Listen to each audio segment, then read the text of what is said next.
আমি আমার এই স্বপ্নের মসজিদের নিচে দাঁড়িয়ে আমি কথা বলতেছি। এই স্বপ্ন আসলে আমার অনেক দিন, গত মনে হয় 8-10 বছর থেকে আমি দেখতেছিলাম।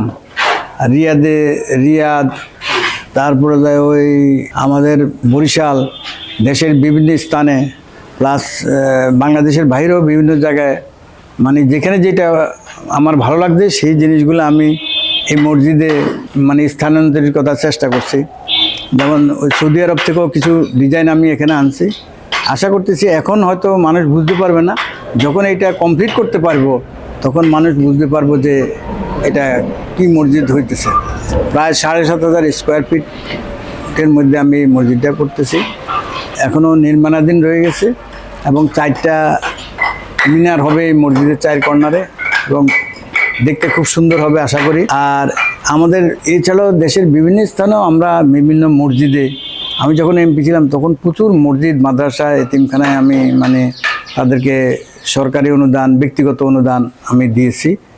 আর এখানে হিন্দু, মুসলিম, বৌদ্ধ, খ্রিস্টান সবাই সুন্দরভাবে স্বাধীনভাবে তারা চলাচল করতে পারবে, তাদের ধর্মীয় কাজকর্ম করতে পারবে এবং সেই নিশ্চয়তা যাতে করে থাকে। আগামী দিনগুলোতেও যে সরকার আসবে সেই সরকার এই সমস্ত নিশ্চয়তাগুলা আমাদের মাধ্যমে আশা করি আমরা যদি সামনে বাড়তে পারি এই জিনিসগুলা মানে বাস্তবায়িত হবে।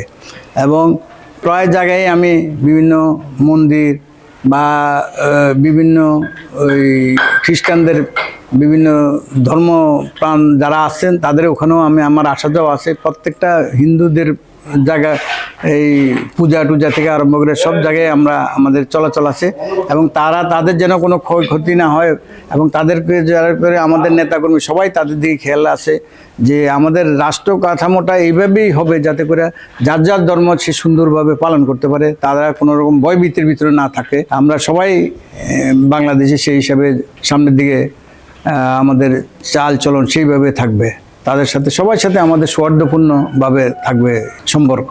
ফরিদগঞ্জে যে কোনো মানুষের আমার দ্বারা কোনো ক্ষতি অতীতে হয় নাই, এখনও হচ্ছে না, ভবিষ্যতে হবে না, এই চিন্তা ভাবনা সব মানুষের, সাধারণ মানুষের মনের মধ্যে এই আশা আকাঙ্ক্ষা আছে।